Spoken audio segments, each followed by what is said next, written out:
Bismillahirrahmanirrahim. Assalamualaikum warahmatullahi taala wabarakatuh. Salam bahagia, salam pencerahan dan selamat malam. Semoga teman-teman bahagia hari ini hari Minggu ya. Apa khabar semua?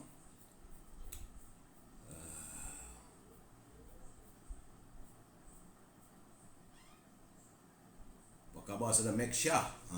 Saudara Mek Syah, Fuhui, selamat malam. Saudara Muhammad Izwan, Muhammad Fauzi Buang, Samsul Anwar Abdullah, Rosila Ibrahim Cik Muda, Rosna Abdul, Elis Adan Khalil, Muhammad Razali Mustafa, Rubidin, apa khabar Abi? Semoga sehat bersama pasangan ya Abi ya. Muhammad Fauzi Buang, Pak Chu, apa khabar Pak Chu? Farizan, Siti Farah pun di sini. Joka, Roypa, Syami Megat, Azizi Mohsin dan teman-teman yang tak sempat saya santuni satu persatu, saya mohon maaf. InsyaAllah saya akan santuni malam nanti ya saudara. Dan saya ingin memberitahu kepada saudara bahawa kalaulah sangkut-sangkut dekat Facebook, anda boleh pergi ke Instagram dalam ruangan Amir Hijaz ya. Saudara Intan Fazah, apa khabar Intan? Guna boleh pakai Instagram saudara ya, dan boleh share dengan teman-teman. Yang terbaiknya adalah bila saudara masuk dalam saya punya Facebook ataupun Instagram, dia panggil subscribe Saudara Zainuddin. Apa khabar saudara semua ya. Baik, mohon share dan sampai kepada teman-teman. Paling dan juga untuk subscribe ya saudara, tak ada kena bayaran apa-apa pun, percuma. Ya. Baik, saya harus memberi apa khabar Saudara Fuad Rahman ya? Saya harus memberi pencerahan berhubung dengan kedudukan COVID malam ini ya Saudara Zainuddin. Hari ini hari Ahad 20 Jun, iaitu hari bapa. 20 Jun 2021. Untuk hari ini nampak gayanya ada penurunan. Semalam 5,911 dan hari ini 5,293. Ada tanda-tanda penurunan. Jumlah keseluruhan 696,408 orang yang dijangkiti virus corona yang terkumpul. Dan hari ini ada 60 kematian saudara ya. Banyak lagi. Kita berusaha supaya kita mengurangkan 60 warga kita yang tewas kesan daripada jangkitan virus corona. Jumlah kematian sudah 4,408 orang. Di Perlis hari ini tak mampu nampaknya mempertahankan sifarnya apabila ada 2 jangkitan. Hari ini di Perlis ada 2. Di Kedah susut daripada 204 pada 170. Pulau Pinang juga alhamdulillah cek mami apa semua ni no. Semalam 167, hari ini 114 ya saudara Jalal. Di Perak juga susut yuk. Semalam 245, hari ini 205. Teruskanlah berusaha kita menjarakkan penjarakan sosial, duduk di rumah, pastikan kita sentiasa ada menjaga kesihatan, kebersihan diri ya. Cuma di Selangor juga nampak agaknya ada susut ya. Semalam 2,111. Hari ini 1,680. Memanglah angkanya tidak begitu baik saudara ya. Dan begitu juga di Belah Persekutuan. Semalam 483, hari 379. Di Putrajaya naik 1. Semalam 3, hari ini 4. Di Negeri Sembilan lega tapi tak banyak mana. Masih lagi polanya pada angka 693. Semalam 770, hari ini 693. Di Melaka juga ada kenaikan. Semalam 134, hari ini 183. Begitu juga di Johor. Johor ni agak menyeramkan lah sebab dia jumlahnya tiba-tiba meningkat tinggi. Kerana semalam 498. Dia susut 498 daripada 552. Hari ini naik melonjak sampai 627 warga Johor yang dijangkiti oleh virus corona. Kemudian di Pahang juga naik. Semalam 66 walaupun double digit. Semalam 56, hari ini 77. Tapi di Terengganu alhamdulillah susut. Daripada 62 dia susut tinggal 12 orang. Mudah-mudahan dia akan terus berusaha kita untuk sifarkan ya saudara. Ku Azizan, ku Barun, apa khabar ku? Di Kelantan juga ada susut. Alhamdulillah. Pola-pola menunjukkan sudah ada susut jumlahnya. Kerana hari ini Kelantan cuma 167. Berusahalah kita untuk mengurangkan lagi warga di Kelantan itu yang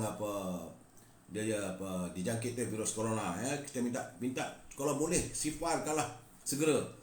Di Sabah juga susut semalam 201, hari ini 163. Begitu juga di Labuan 185 semalam, hari ini 156. Cuma di Sarawak masih lagi seperti di Kelantan, tiba-tiba dia menonjak balik. Semalam 569, hari ini naik 661. Jadi pola di Sarawak ada peningkatan. 3 hari lepas 536, kemudian dia naik 569 dan hari ini 661. Itu keadaannya laporan kedudukan di setiap negeri ya, Arul. Khabar Arul Kimura. Cuma saya tengok dari laman blog Saudara Ramah Bakar, tiba-tiba ada gambar ataupun kiriman mengatakan bahawa masjid pula dijadikan tempat untuk suntikan vaksin. Ini kejadah pula. Saya pun tak faham sebab masjid ni untuk semayang. Kalau masjid digunakan untuk vaksinasi orang, mana masjid dah boleh dibuka? Sebab orang semayang pun paling tinggi pun 10 orang, 20 orang. Tiba hari ni gambaran, saya tak tahu masjid mana, tetapi memang ramai dalam masjid itu digunakan. Sebab tu saya katakan tak usahlah gunakan masjid, gunakan klinik. Kenapalah degil sangat mereka ni? Kita ada segala kemudahan di klinik swasta. Memang saya tahu gambarannya mereka ada sedikit pertelingkahan antara persatuan doktor-doktor perubatan swasta dengan kerajaan. Sebab katanya cuma dibayar RM12 bagi setiap suntikan. Cuma doktor swasta minta RM20. Apalah bezanya RM8? La ilaha illallah. Peruntukan dah ada. Apakah kerana bila buat kat masjid tu nanti? Saya tak faham lah. Ini membuatkan kita merasakan ada sesuatu yang tak kena. Masih tidak mahu menggunakan perkhidmatan doktor yang ada. Untuk apa kita buat dekat masjid lah, dekat dewan lah, dekat stadium lah, merata tempat. Leceh lah macam ni. Kita ada klinik. Tiap-tiap kawasan ada klinik, ada hospital yang swasta punya. Dan mereka boleh susun dia punya suntikan, siapa yang nak datang. Dan mereka tentulah ada dia punya senarai-senarainya. Susah sangat nak buat. Ini saya kata, ndak si budaya, tak ndak si budalih. Ibrahim Cik Muda. Saya kadang-kadang tak faham lah dengan apa. Dan saya lihat pula dari segi jumlah yang memberi dosis ataupun vaksin ni, pada 13 Jun 128,000. Kemudian pada 14 Jun 197,000. 15 Jun 215,000. 16 Jun 204,000. 17 Jun 221. Dan 18 Jun dia turun 180,000. 19 Jun semalam 164,000. Sampai bila lah macam ni? Kita nakkan bahawa semua, kalau boleh, tak mau 40%, 60%. Kalau nak semua, gunakan semua hospital, semua klinik. Tolonglah dengar saudara di Kementerian Kesihatan. Janganlah buat pakak badak aja ni. Ini keadaan saudara. Turun naik ni. Kita pun rusing lah cara mereka bekerja. Baik saudara, tak payah nak marah lah. Kita masuk tazkirah. Menurut apa Imam Ghazali, bila kita mencari sahabat, kita harus juga sentiasa menyampaikan segala perkataan yang baik-baik tentang sahabat kita. Kalau orang puji sahabat kita kena sampaikan kepada dia. Kalau orang mengata, jangan sampaikan. Ini pernyataan Imam Al-Ghazali yang ditulis dalam kitab Bidayatul Hidayah, sambungan daripada semalam. Kemudian kalau kita mendengar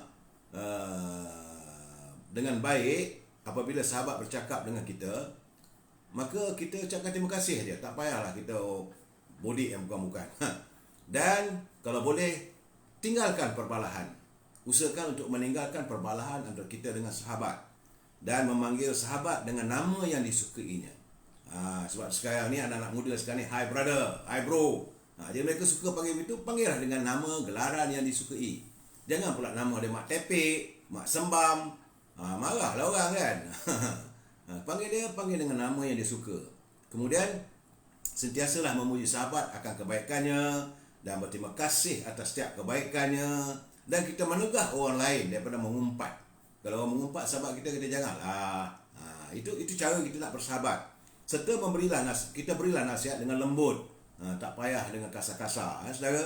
Dan paling penting, kita sentiasa mendoakan agar sahabat kita tu hidupnya dalam kebahagiaan. Itu adalah cara kita bersahabat sebagaimana yang dinyatakan oleh Imam Ghazali, ya, saudara.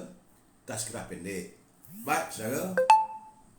Mutiara kata kita hari ini, jangan ditangisi barang yang hilang, tetapi syukurilah apa yang masih ada pada kita. Kelak jika yang masih ada itu hilang, baru pula kita nak menangis. Dan belajarlah menerima kekurangan dari orang lain, sebab diri kita juga banyak kekurangannya. Fikir-fikirlah, saudara. Itu mutiara kata-kata. Baik, saudara. Salam impian monatorium dan kumpulan wang simpanan pekerja RM10,000. Ingat, saudara, kalau negara berbelanja tanpa had, tanpa keputusan parlimen, maka negara akan dijengah oleh kemufisan. Tajuk bicara kita malam ini adalah belajarlah bahasa istana. Belajarlah bahasa istana. Learn the palace language, saudara, ya.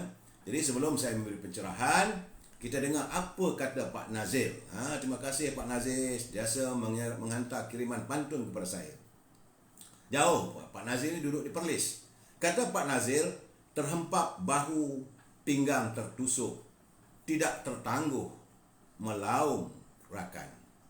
Sudah tahu buahnya busuk, mengapa bersungguh hendak dimakan? Dah tahu benda tak betul, nak ditelan juga. Buat apa? Saudara Mak Yusof, Saudara Megat, dah tahu buah tu busuk, apa nak makan lagi? Buanglah. Kemudian kata Pak Nazir lagi, sedapnya rasa buah temikai selepas Kak Limah mengetam padi. Sudah biasa menikmati bangkai, lagi dijamah, lagi dimakan. Itulah. Dia tak kalau gagal dijamah, jadi hidu pun jadi. Sedapnya rasa buah tembikai selepas Kak Limah mengetam padi. Sudah biasa menikmati bangkai, gagal dijamah, hidu pun jadi. Itu orang yang sentiasa bergelomang dengan kemaksiatan. Saudara. Baik. Terima kasih Pak Nazil. Itu pantunnya, dan saya ingin memberi peringatan lagi. Memang saya terpaksa sentiasa memberi peringatan ini sebab ini diminta oleh program saya. Dia kata mereka yang menyunting semula live saya ini dan dimasukkan ke dalam channel YouTube ke, Instagram ke, Twitter ke dan sebagainya, maka anda adalah bertanggungjawab atas setiap suntingan yang anda lakukan. Sebab saya tidak bertanggungjawab dan saya juga tidak ada masa, tidak ada kemampuan untuk melihat semua suntingan anda. Dan anda harus ingat anda bertanggungjawab. Cuma kalau anda berinteraksi dengan saya cuma mohon agar kita menggunakan bahasa yang baik. Jangan kita gunakan bahasa-bahasa yang kasar. Ingat, saudara, prinsip kita berinteraksi adalah we must agree to disagree. Kita mesti bersetuju untuk tidak bersetuju. Ruangan ini adalah ruangan pencerahan aspek politik. Lain tak ada. Nak buat pencerahan ekonomi, saya bukan. Kalau nak tanya pasal saham apa semua tu, saya sira layari Kamal Amirul Mukminin. Dia pakar bahagian saham. Saudara buka dan ni Kamal Amirul Mukminin, dia saham. Saya tak kerti. Ekonomi ni kena tanya dia. Ya, anak-anak nak belajar saudara, Baik. Kita masuk ruangan keluhan rakyat. Saya terperanjat semalam bila melihat tentang seorang bekas wira kita yang bertugas di anggota pasukan pengaman. Akhirnya kehidupannya setelah dipencen, setelah berhenti daripada pasukan tentera, terpaksa tinggal di bawah kolong. Inikah caranya kita menyantuni mereka? Alhamdulillah, bagaimanapun saya ucapkan terima kasihlah kepada Jabatan Hak Ehwal Veteran Angkatan Tentera yang dengan segera menyantuni dan bertemu dengan saudara Private Surya bin Muhammad Hassan. Beliau telah bersara daripada Angkatan Tentera tetapi terpaksa tinggal duduk di bawah kolong. Ini masalah sebenarnya kita. Kadang-kadang kita lupa jasa orang. Mereka yang berkhidmat untuk negara, berjuang, mengorbankan segala penat lelahnya. Mereka berkorban air mata, keringat, darah dan menggadai nyawa. Tapi bila mereka dah bersara, seolah mereka dilupakan. Saya berharap supaya Jabatan Hak Ehwal Angkatan Tentera ni, Jabatan Veteran Angkatan Tentera memperkukuhkan lagi, pertambahkan lagi pegawai yang ada. Kalau boleh di tiap daerah, semak kalau boleh santuni mereka. Apalah salahnya? 2 minggu sekali ke 3 minggu sekali hubungi mereka, dapatkan datanya, mereka tinggal di mana. Nak ambil tahu. Paling-paling tidak pun tentulah mereka akan merasa dirinya dihormati, dirinya dikenal. Apa salahnya gunakan 1-2 orang tu, kerja lain tak ada. Hari-hari telefon. Apa khabar tuan? Khabar cik? Apa khabar cikgu? Jadi ini bukan hanya kepada pasukan tentera, begitu juga dengan pasukan bekas-bekas polis. Jangan waktu mereka masih bertenaga, mereka kuat tenaga mereka, kita gunakan. Selepas itu mereka jadi kupang tembaga. Ini tak betul. Ramai pesara-pesara polis kadang-kadang terbiar begitu saja. Bukan saya tak tahu. Ada yang terpaksa bawa teksi. Mereka berkhidmat, cuma selalu lihat bagaimana mereka bertugas panjang PKP ni. Berpanas, berhujan, kadang-kadang kena maki dengan orang. Saya sebab itu saya marah ada satu wanita di Sabah apa ke. Tiba-tiba nak tunjuk dia punya lagak. Nasib baiklah saya tak ada, kalau saya ada saya lampang lah. Anggota polis yang berkhidmat untuk menjaga keselamatan. Jadi kalau kamu buat salah, bayarlah fine, terimalah saman tu. Yang nak tunjuk act kamu ni anak orang kaya ke, syarikat kamu besar, itu kamu punya hal. Saya bukan nak membela, tapi cara mereka melayan pasukan polis ni memang saya tak suka. Santuni, mereka bertugas tengah panas. Kita ni kalau berdiri tengah panas, kena 2 jam pun lembik lutut. Ini anggota polis berkhidmat dengan penuh setia, cergas, tahan kereta. Ini datang kereta petang-petang, kita bawa kereta besar. Kita bawa kereta ini Harrier lah, kita bawa kereta Mercedes. Bok berhenti. Apa. Mana boleh begitu? Apalah salahnya? Kita warga cinta damai, warga harmonis. Apa khabar cik? Sihat? Apa kesilapan saya cik? Awak gini. Okey, terima kasih. Apakah saya kena saman? Hulurkan IC, hulurkan lesen. Dah ambil saman pun terima kasih. Jangan pula marah. Sebab dia menjalankan tugas dia. Kamu yang buat salah. Jadi sebab itu bila anggota pasukan yang berkhidmat, pasukan rela, pasukan polis, pasukan tentera, unit-unit yang menjaga bekas-bekas tentera, bekas-bekas polis ni, sepatutnya disantuni mereka ini. Mereka pernah berjasa pada negara. Jangan dibiarkan begitu saja. Saya minta maaf lah saya tegur benda ni. Bukan apa, sebab atas kemanusiaan. Sebab saya tengok kadang-kadang pejabat ini koperasi polis dekat Jalan Sultan Abdul Samad, kosong aja. Sedangkan sepatutnya pejabat tu sibuk lah. Sebab banyak urusan. Bekas-bekas polis, bekas-bekas tentera, mesti disantuni mereka. Dan sepatutnya, kalaulah kita sekarang ni nak buat cucuk vaksin ni, ada green line. Bekas tentera, bekas polis, mesti ada special line. Kalau dekat airport ke, kalau dekat tu ferry ke, kalau nak ambil ini MRT ke, ada satu line khas untuk mereka. Bekas-bekas mereka yang pernah berjasa untuk negara. Ini kita harus perjuangkan saudara. Saya minta warga polis, saya minta warga tentera, suarakan benda ni. Jangan mereka dibiarkan begitu saja. Cakap politik juga saudara. Tapi saya tengok pentadbiran kita ni kadang hancur bocai. Dan sebab itu saya kadang-kadang sian. Presiden UMNO, Datuk Seri Zahid Hamidi, tak berhenti-henti bercakap. Tak henti-henti. Begitulah beliau dihamun, dicerca macam-macam oleh orang yang tak suka dengan dia. Tapi dia meneruskan, menyuarakan pandangan rakyat, menyuarakan kehendak rakyat. Tak berhenti-henti. Minta supaya kerajaan memberi moratorium kepada semua peminjam bank dan institusi kewangan. Serta minta supaya pengeluaran iSinar 2.0 tak berhenti-henti. Kadang-kadang saya tengok lenjan lah. Tapi orang maki dia juga. Itu masalahnya. Kerana sekarang ni sebenarnya rakyat hidup bertambah teruk. Kumpulan wang sekarang kerja besok kalau mungkin. Tapi tak tahulah, katanya tutup lagi. Sepatutnya dah buka wang rakyat. Mereka yang nak mengeluarkan wang mereka. Apa susah sangatnya?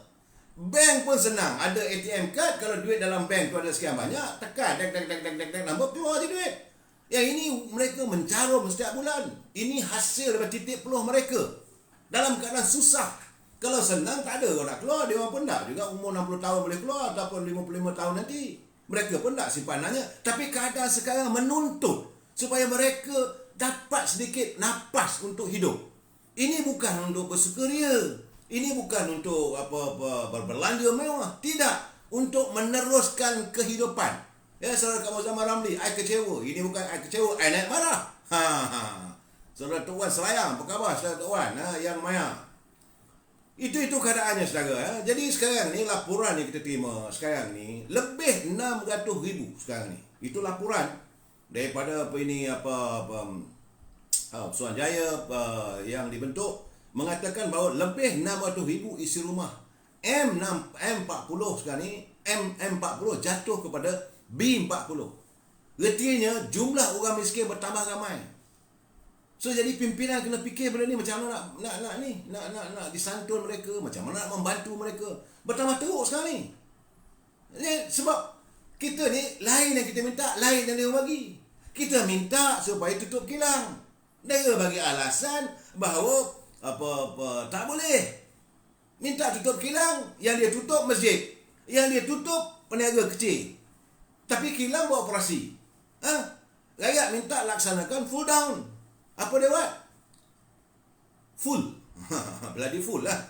Rakyat minta moratorium dan pinjam automatik. Dia jawab kerajaan tak kawal bank. Apa punya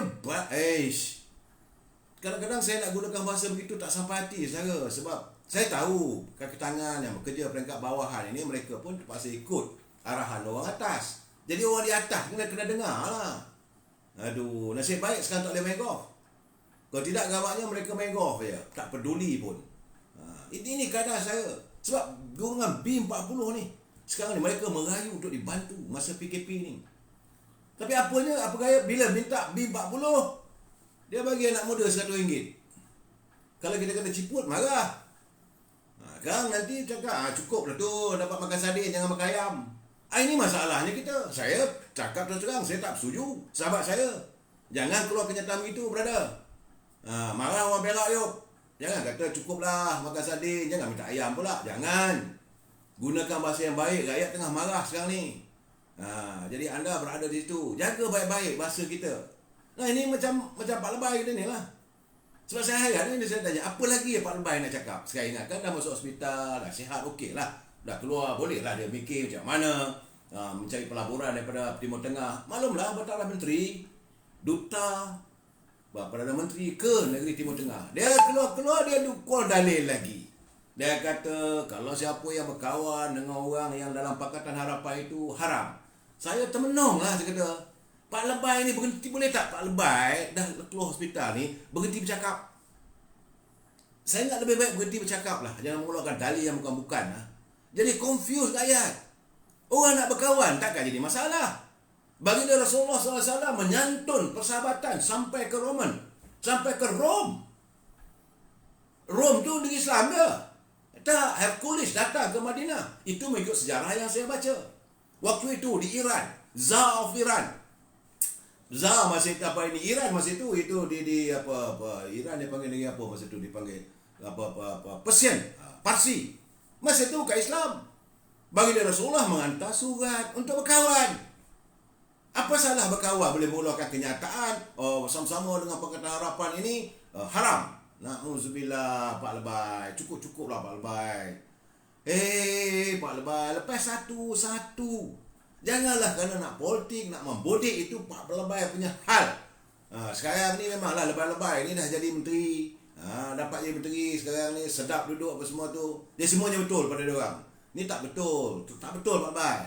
Berhentilah keluar dalil bukan-bukan, dah lama sangat. Saya dulu ingatkan bila dah bersama dengan UMNO dalam Muafakat Nasional tu, lega lah sikit, tak ada dalil-dalil yang bukan-bukan. Tapi sejak mereka bersama dengan PBM dan sudah mula memencilkan dengan UMNO, mulalah keluar macam-macam punya dalil. Ilahilah. Saya sebenarnya dalam keadaan begini, saya ingin menyantuni juga catatan sahabat saya, Saudara Siti Umar. Saudara Siti Umar waktu bila raja-raja dan dulu yang Malim Tuan Agong mengeluarkan kenyataan apa semua, dia menulis dalam tulisannya, seronok sangat dia. Tapi bagi saya lah, ternyata sekali lagi rakyat dikecewakan. Dari tulisan Saudara Siti Umar, dia kata rakyat seronok kerana terasa terbela. Rakyat dari kalangan netizen nampaknya seronok dan gembira dengan pernyataan yang disahirkan oleh Agong. Jadi nampaknya rakyat bahagia kerana mereka merasakan telah terbela. Biarlah, dia kata, kalau Mayadin terus jadi Perdana Menteri pun tak apalah. Tapi laksanakanlah tuntutan dan kehendak rakyat seperti mana yang dizahirkan oleh Tuan Agong. Seronok pula menulis. Dan saya yakin waktu itu memang semua rakyat, macam saya katakan 2-3 malam dulu, pengumuman, kenyataan daripada penyimpan mohon besar Raja-Raja Melayu tu, rakyat sambut macam sambut raya. Tapi tak ke mana. Akhirnya tak ke mana. Tak habis-habis lagi diorang ni. Masih lagi nak berpaut di dahan yang tak tahulah rapuh ke tak rapuh. Sebab itu saya membaca juga satu kiriman daripada satu penulis dalam bahasa Inggeris lah. Dia kata bahawa ramai yang seharusnya ingat. Sebab itu apakah begini nasibnya nanti tentang kedudukan Yang Amat Tan Sri Perdana Menteri. Dia kata satu ketika dulu, dia kata pada Februari 25, malam 25 Februari 1986, Senator Paul Lexalt, ini dari Amerika, sebab dia sekutu di Amerika lah, menelpon Marcos, menasihati Marcos, sudahlah, sebab dia sudah mengalami kehilangan sokongan daripada rakyatnya. Tapi Marcos berdegil, sebab Amerika sudah memberi pandangan senator kita, dan perhubungan perbualan mereka jam 3 pagi sebelum akhirnya rakyat masuk ke Malacanang mengusir Marcos dengan penuh kehinaan. Akhirnya bila Marcos meninggal di luar, nak bawa balik mayat dia pun tak boleh bawa balik. Jadi saya rasa apakah begini nasib nanti Tan Sri Muhyiddin? Raja-Raja Melayu dah bagi tahu dengan bahasa yang cukup baik. Dia kata raja-raja minta adanya kestabilan politik. Ertinya dah tak ada lah dah. Sebab politik dah tak stabil. Kalau takkan raja-raja melafazkan. Itu pun tak faham. Jadi apakah nanti sampainya diusir dengan penuh aib. Sebab itu saya kata cukup-cukup lah. Dah sampai waktunya rakyat dah hilang keyakinan. Tidak ada kepercayaan.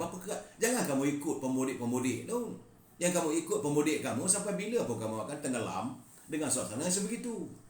Cari exit clause supaya kamu masih dihormati. Walaupun kamu tidak lagi jadi Perdana Menteri. Tadi saya dengar Datuk Zahrin Mak Yassin teruk dia balonnya. Habis dengan lebay-lebay disapu sekali. Kenapa sampai begitu sekali? Kenapa harus kita meletakkan diri kita begitu? Rakyat dah tak nak. Rakyat dah meluat. Sebab apa saya katakan bahawa rakyat dah tak boleh tahan. Kehidupan mereka tidak disantuni. Tapi apa jadi saya tengok ada profesor ni, profesor sekarang ni musim profesor ni. Ramai profesor sekarang yang membodik Perdana Menteri. Saya pun tak faham. Sebab itu mereka berfikir macam mana ni? Kononnya penganalisa politik, veteran, profesor. Bila dia kata pelan pemulihan negara yang dirangka bagi mendepani krisis pandemik COVID-19 ini berisiko musnah jika ahli-ahli Parlimen UMNO menarik sokongan daripada Kerajaan Perikatan Nasional selepas 1 Ogos. Apa risikonya? Dan dia kata pengarasi veteran Profesor Dr. Ahmad Atori Hussain berkata, kiranya UMNO memutamatkan arahan ahli-ahli parlimennya untuk keluar daripada kerajaan, Perdana Menteri Tan Sri Muhyiddin pastinya tiada pilihan lain selain terpaksa memohon perkenan pembubaran parlimen daripada Tuan Agong. Yang kamu buat langkah Sheraton tu tak ada pun ini Dr. Mahathir minta pilihan raya. UMNO tuntut adakan pilihan raya. Saya kata profesor ni dia tahu ke bercakap ni. Waktu langkah Sheraton, Dr. Mahathir hilang kepercayaan. Dan UMNO minta supaya dia adakan pilihan raya. Tak ada Pak Agong setuju. Malah Raja-Raja Melayu kata carilah jalan. Pilihlah. Apa ada masalah? And the show goes on. Urusan kerajaan berjalan seperti biasa.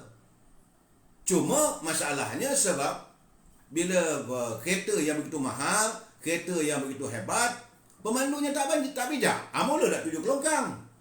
Dah bawa Bentley, selalu bawa Proton Saga aja. Kalau level pemikirannya bawa kereta Proton Saga. Tak maaf lah, saya bukan nak menghina orang bawa. Tapi kalau kereta macam Bentley, macam Ferrari apa semua tu, mulalah melelong-lelong. Inilah keadaan sekarang ni. Jadi dia kata, ini Profesor Dr. Ahmad Tori. Saya minta maaf lah Prof. All this while saya hormat beliau. Tapi bila saya tengok ni klien tak ada macam nak membodik Tan Sri Muhyiddin ni. Dia kata menurutnya hal ini kerana Kerajaan Perikatan Nasional dianggap sudah tiada majoriti sokongan ahli parlimen. Ya, that's the reality. Susulan bilangan ahli parlimen UMNO yang menyokong kerajaan ketika ini berjumlah 30 orang daripada keseluruhan 38 orang. Jelas Ahmad Tori percaya itu juga akan memberi implikasi besar kepada masa hadapan UMNO sekiranya direalisasikan kerana tumpah rakyat pastinya terarah kepada persoalan untuk kerajaan baru atau siapakah bakal Perdana Menteri menggantikan Muhyiddin kelak.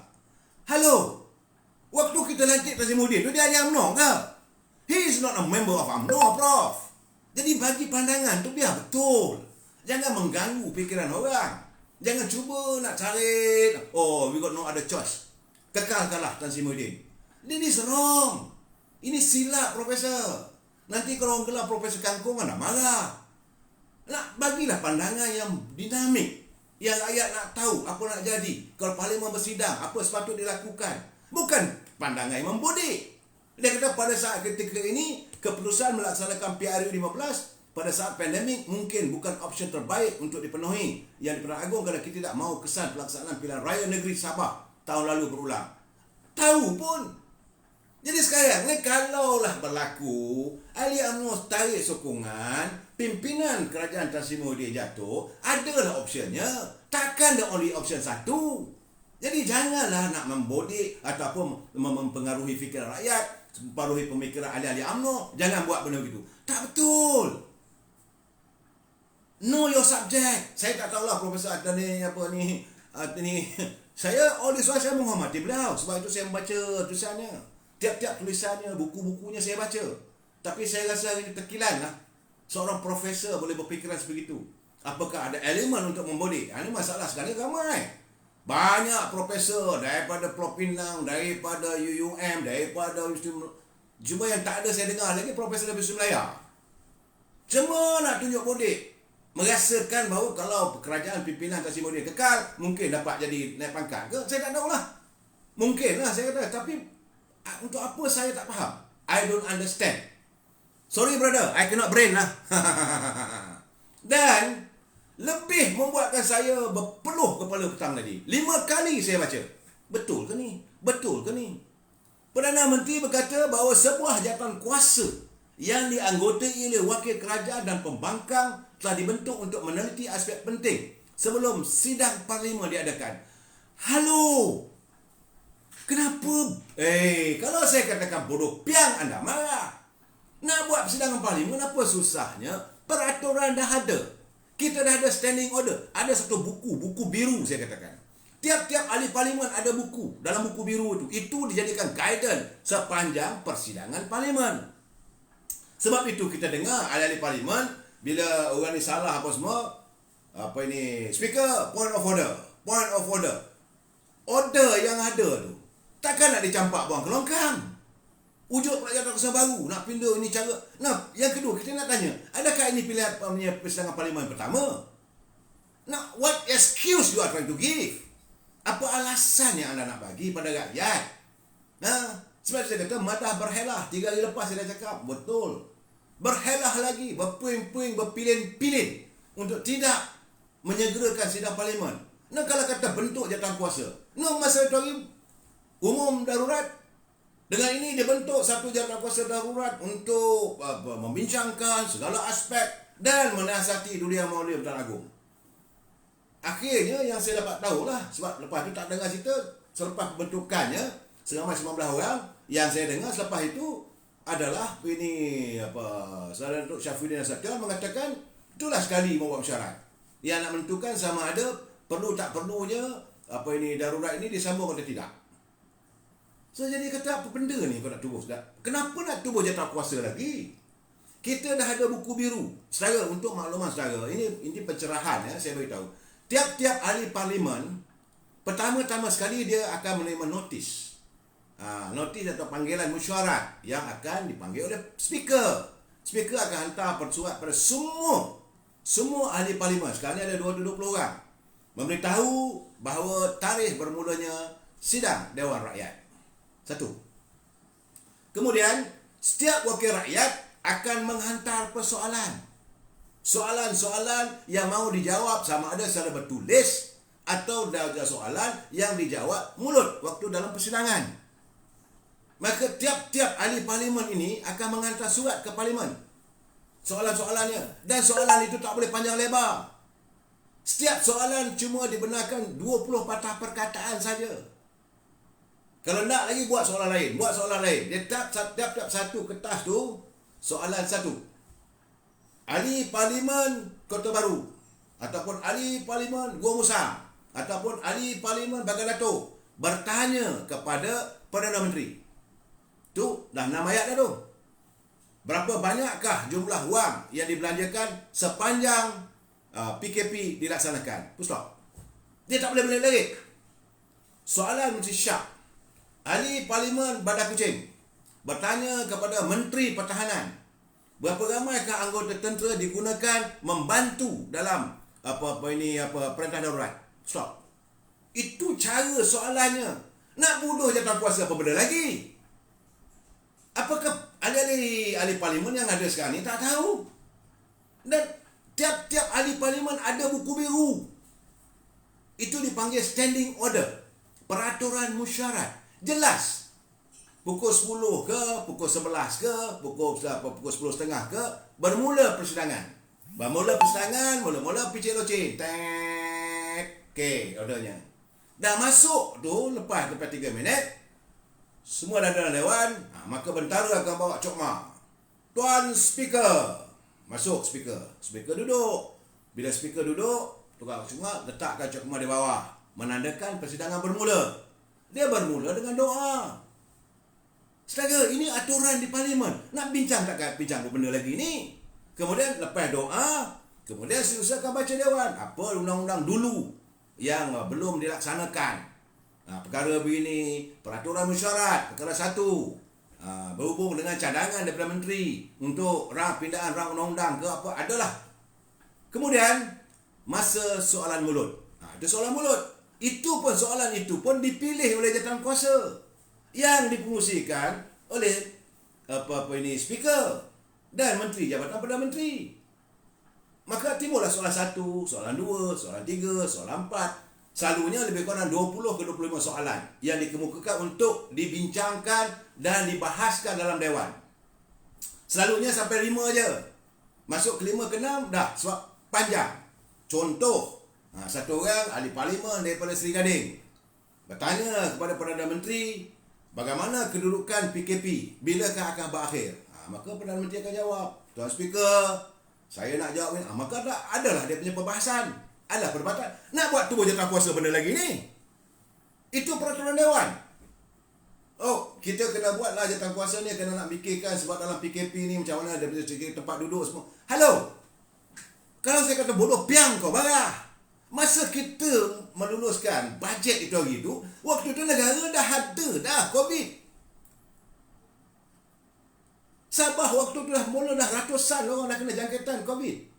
Waktu itu, berapa ramai ahli parlimen yang jangkitan COVID? Berapa ramai ahli parlimen waktu itu sepanjang persidangan parlimen diadakan untuk meluluskan bajet itu hari, berapa ramai ahli parlimen yang terterap dijangkiti oleh virus corona? Elak, poci elak. So jangan bagi alasan. Jadi bila kamu bagi alasan, konon bentuk satu jawatankuasa. Nak bentuk jawatankuasa, nanti dipilih nama-nama ni. Kononnya daripada parti kerajaan dan parti pembangkang. Jadi mereka ini akan membuatkan satu guideline dan bentang pada Perdana Menteri. Perdana Menteri akan bersetuju untuk diadakan mesyuarat. Apa benda ni? Kalau benda ini sampai keluar, malu. Malaysian Parliament have a special committee to decide. Sedangkan kita dah ada berpuluh tahun sejak merdeka. Kalau ini persidangan yang diadakan, untuk kali ini adalah kali pertama. Selepas kita tak ada langsung negara kita ni, baru merdeka, okey lah. So, jadi jangan bagi jawapan yang membuatkan orang ketawakan anda. Kenapa begitu? Sebab itu saya kata, dah ada dan sekarang ni saya nampak, semalam pun saya cakap, berkali-kali, mereka akan mencari alasan. Gunakanlah profesor tulis itu, tulis ni, gunakan lawyer, gunakan peguam, gunakan pakar perundangan, pakar perlembagaan. Diputarkan pemikiran rakyat supaya parlimen ini tidak meneruskan persidangan sebagaimana yang dipinta oleh Majlis Raja-Raja Melayu. Dilewat-lewatkan, ada seorang unsur yang rakyat ndak, yang raja-raja ndak, yang tuanku ndak, mudah. Parlimen hendaklah disegerakan persidangannya. Bahasa mudah. Parlimen bersidang. Nah, bagi alasan itu, alasan ini apa benda? What type of people you are? What type of leadership you are trying to do? Dan benda ini laporan sekarang ni dunia tanpa sepadan saya. Kenapa? Sudahlah anda melakukan mockery dalam kepimpinan, anda juga melakukan mockery in the eyes of international. Saya kena ingat, apa saja ni dilaporkan di dunia. Satu ketika dulu kita ketawa dengan dunia negara ketiga. Ada satu negara tu bila nak sidang parlimen apa semua tu, dia punya ahli parlimen tak boleh masuk lah. Kita ketawa. Ada parlimen tu sebelum nak bersidang apa semua, kereta tu rempuh pintu sebab guard dia tak bagi ahli parlimen masuk. Kita ketawa melihat kebejatan, kemuliaan parlimen itu. Hari ini kita melakukan satu benda yang saya nampak bahawa ini mencabar kemuliaan parlimen. Dah cukuplah kita ada krisis. Create lagi krisis. Tak ada keperluan. Dia yang penting sekarang ni speaker. Perdana Menteri cakap, okey lah speaker, Dato' Azhar, kita buat lah. You tengok berapa yang sesuai, hari apa. Dia akan panggil. Dia punya pegawai parlimen. Okey lah, kita tentukan 28 hari bulan. Okey? Ikut dan prosedurnya, kita kena keluar notis selama 28 hari. Ataupun 14 hari. Nak cepat lagi. Ataupun okey lah, selama 28 hari. Okey, keluarkan notis. Kepada semua ahli-ahli parlimen, notis persidangan Dewan Rakyat. Maka dapatlah. Dan bersama-sama itu minta ahli-ahli parlimen mengemukakan soalan. Kalau ada nak soal. Ini yang kamu takut apa hal? Daripada soalan yang datang daripada ahli parlimen tu, kamu dah dapat tahu apa untung nasib kamu dekat parlimen nanti. Apakah kepentingan-kepentingan ini akan disembelih oleh ahli parlimen? Ini akan berlaku. Saya dapat menjangkakan menteri yang akan teruk kenalah menteri kesihatan, menteri sains teknologi, menteri kewangan. Ini rapat dikerjakan oleh ahli-ahli parlimen. Tambah-tambah lagi daripada ketua pembangkang, daripada parti-parti pembangkang. Rapat kena. Yang kamu nak depend, apa saya kamu takut? Dan tentulah Perdana Menteri. Dengan segala SOP yang digunakan apa semua tu. Macam mana diwujudkan, orang lintas kawasan boleh kena sampai 50,000. Orang berniaga waktu malam, kedai burger pun kompannya sampai 50,000. Apakah ini menimbulkan masalah pada rakyat? Keraguan pada rakyat. No, these are the thing. Yang kamu sekarang ni nak kata wujudkan satu jutaan kuasa. Untuk apa? Menghabiskan masa, menghabiskan wang, melengah-lengahkan waktu. Saya tak faham. I don't understand dalam keadaan begini. Nak kata tak jadi ahli parlimen. Berpuluh tahun. Berapa tahun jadi ahli parlimen? Tan Sri Muhyiddin jadi ahli parlimen dulu sebagai timbalan menteri lah. Nak jadi menteri. Kemudian jadi menteri besar. Dari timbalan Perdana Menteri. Jadi ahli parlimen biasa. Now jadi Perdana Menteri. Takkan tak tahu peraturan parlimen? Nak tunjuk diri itu. Saya terkejut sebab saya kata 5 kali saya baca kenyataan itu. Sebab itu bila saya lepas baca tu, tengok ada masuk lagi dalam wall tu. Tengok lenjun balon saudara Datuk Zahrin Mak Yassin. Saya tak sampai hati lah nak makin aman begitu. Habis dengan lebay-lebay semua disauk oleh Datuk Zahrin. Nah, ini keadaannya. Saudara, jadi I cannot brain lah you all. Sebab itu saya katakan,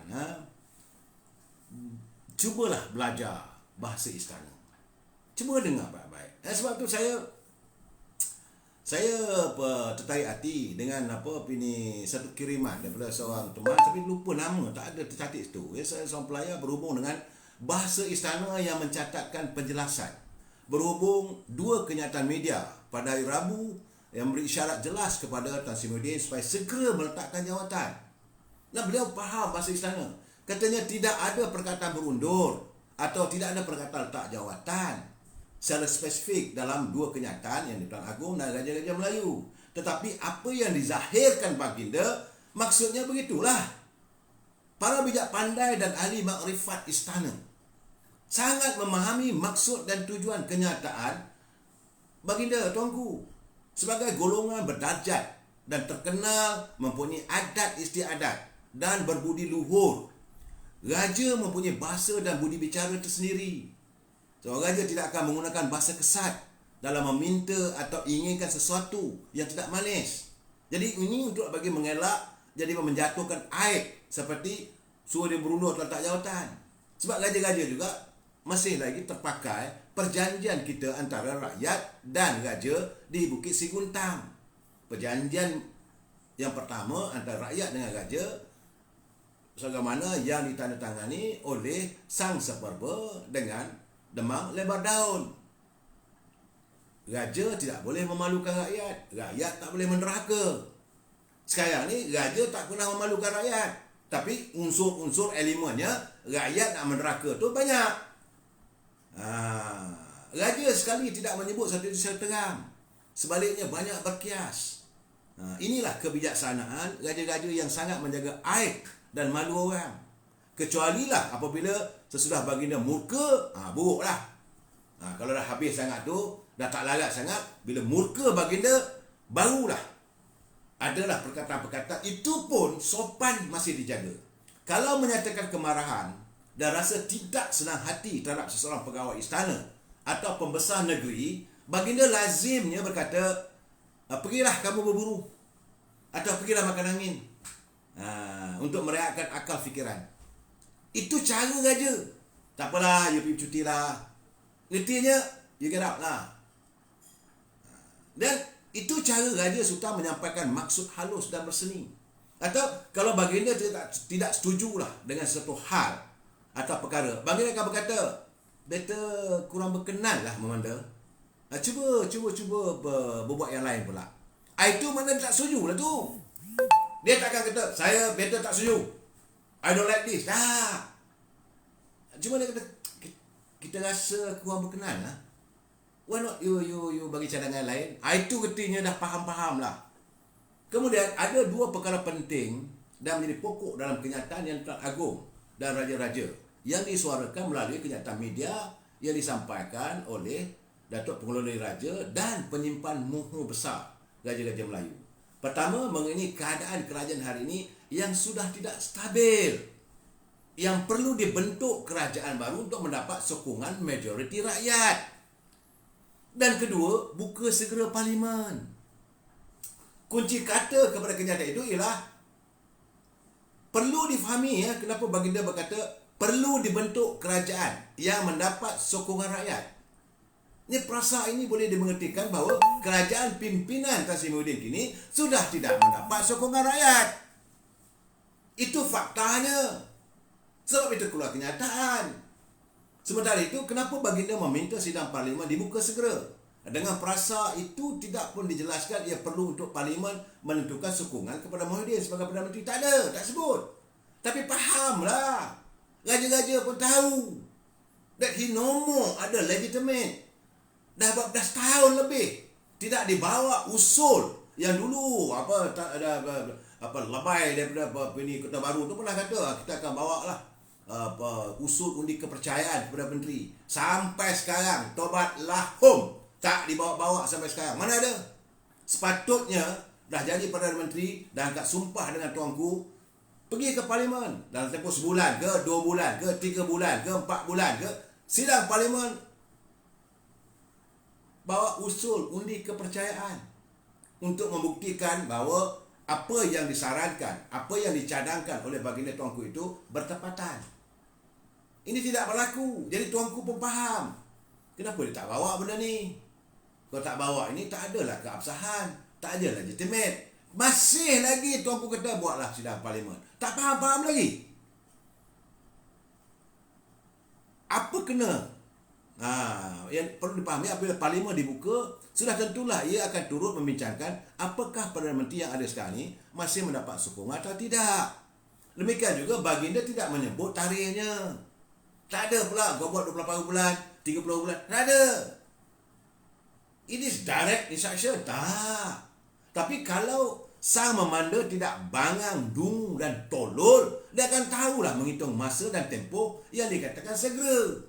Saya dah bercakap semalam, kita dah cakap kemarin. Segera tu maksudnya, segera pun 5 minit. Segeralah kamu solat bila sampai masuk waktu. Tunggu 3 hari lagi. Tunggu 3 bulan lagi. Segera tu takkan tak tahu. Bermakna dalam masa paling cepat. Bukan berbulan-bulan. Apalagi menunggu itik jantan bertelur. Kena faham bahasa istana.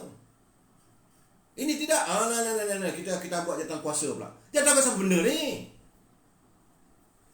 Speaker keluar notis.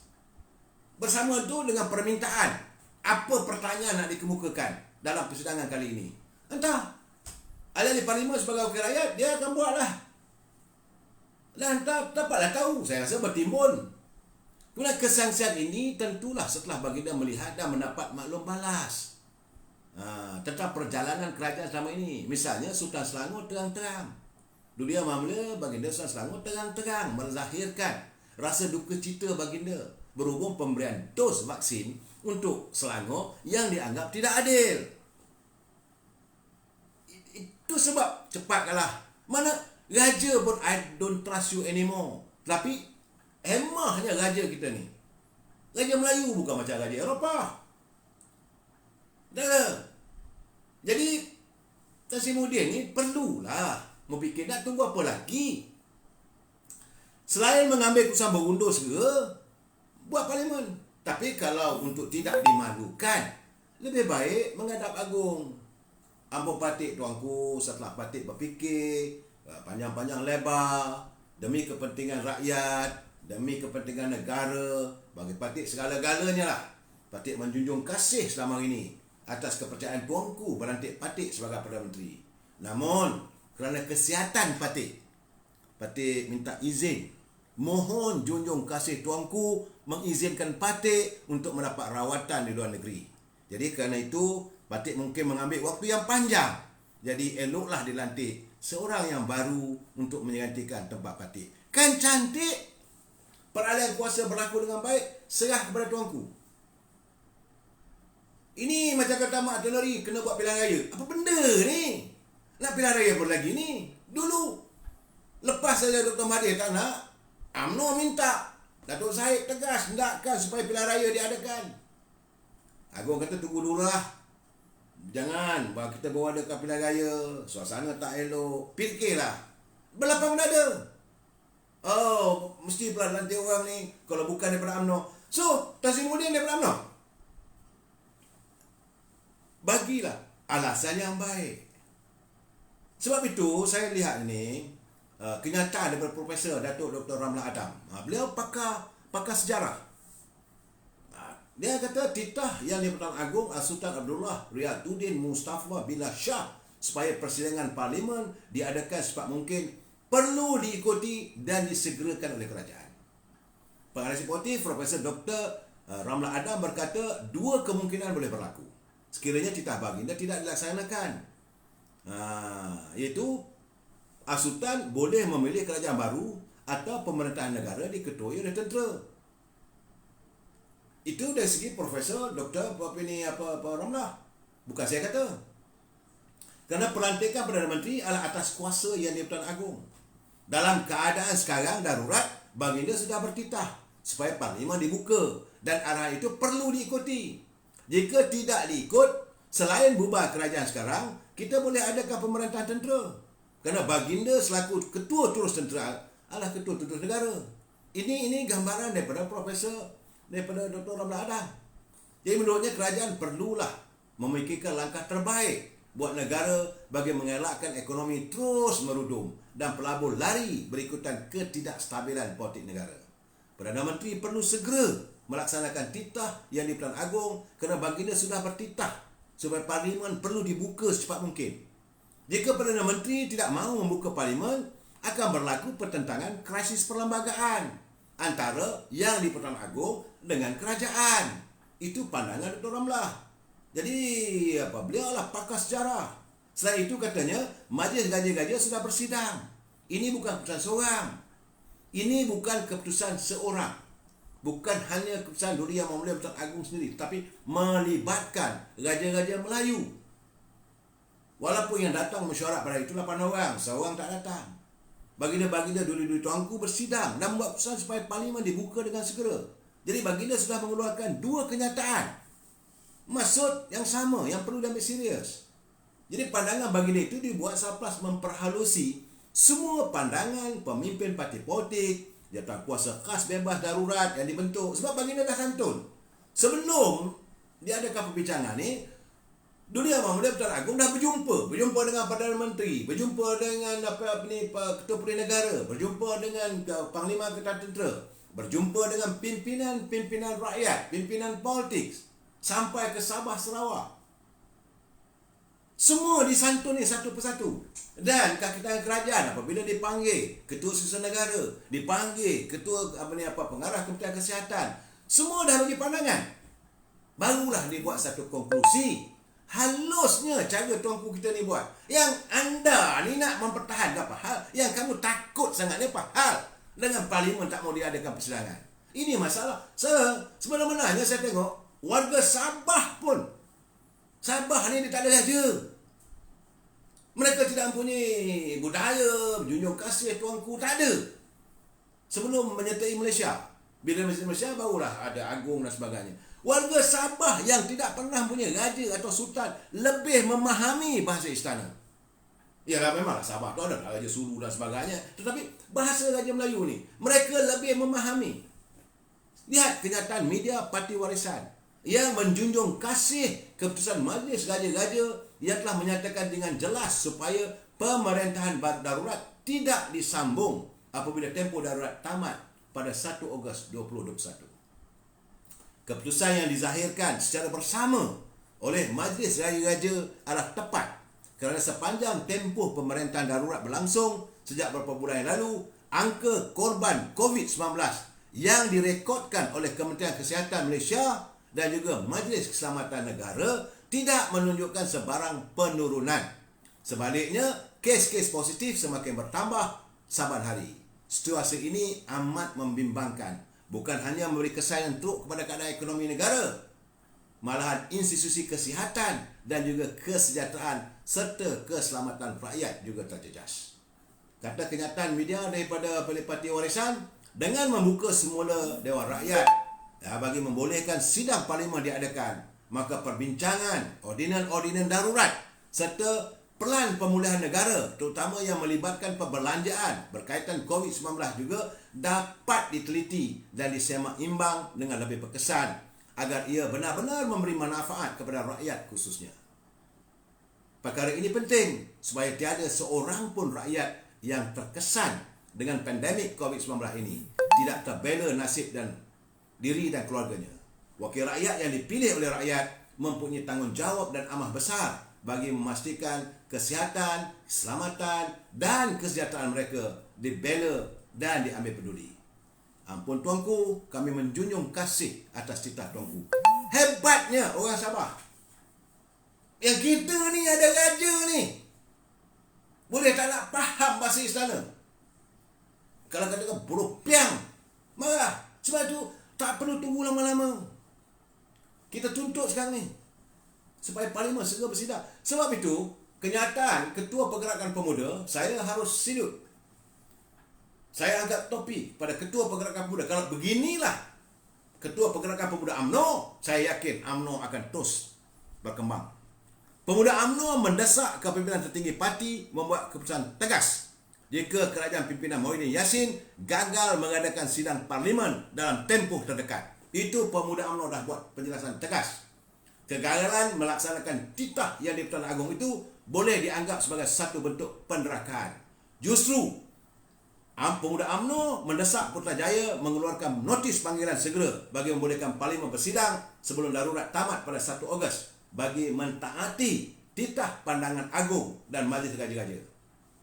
Pemuda UMNO amat terkilan dengan sikap kerajaan yang dilihat cuba berdolak dalik dan mempolemikkan istilah secepat mungkin dan segera seolah-olah tidak menghormati titah yang di Pertuan Agong dan Majlis Raja-Raja Melayu. Bagi Pemuda UMNO, sidang Parlimen ini amat mustahak untuk disegerakan bagi membolehkan suara, harapan dan pelbagai tuntutan rakyat yang sedang dalam keresahan ini dikala pandemik COVID-19 dapat dibahaskan dan diangkat secara rasmi oleh wakil mereka yang dipilih melalui sistem demokrasi berparlimen. Pemuda UMNO menyokong sepenuhnya titah agung dan Majlis Raja-Raja Melayu agar Parlimen dapat bersidang secepat mungkin bagi membahaskan ordinan darurat dan pelan pemulihan negara dalam menangani COVID-19. Sewajarnya, istilah secepat mungkin yang digunakan baginda amat jelas memberikan indikasi untuk Parlimen dibuka segera. Ini diperkukuhkan lagi oleh kenyataan media penyimpan moho besar raja-raja yang menzahirkan sokongan majlis gaja-gaja yang turut senada dengan pendirian yang di-Pertuan Agong yang menitahkan agar Parlimen segera bersidang. Pemimpin-pemimpin yang mengenepikan titah gaja-gaja Melayu serta buat-buat tak nampak penderitaan memanjang dialami oleh rakyat ketika ini tidak layak untuk mendapat sokongan, sama ada dalam PRU 15 atau pemilihan parti masing-masing. Pemuda UMNO akan mendesak kepimpinan tertinggi UMNO untuk membuat ketegasan sekiranya kerajaan tidak mengadakan sidang Parlimen, kerana ini seiring, ini kenyataan dia ni. Ini seiring dengan asas dan tujuan perjuangan UMNO untuk sentiasa membela dan mempertahankan kepentingan raja-raja Melayu sebagaimana fasal 3 Perlembagaan UMNO. Pemuda UMNO, I salute you. Kita jumpa lagi malam esok. Wabillahi taufiq wal hidayah. Assalamualaikum warahmatullahi taala wabarakatuh. Selamat malam.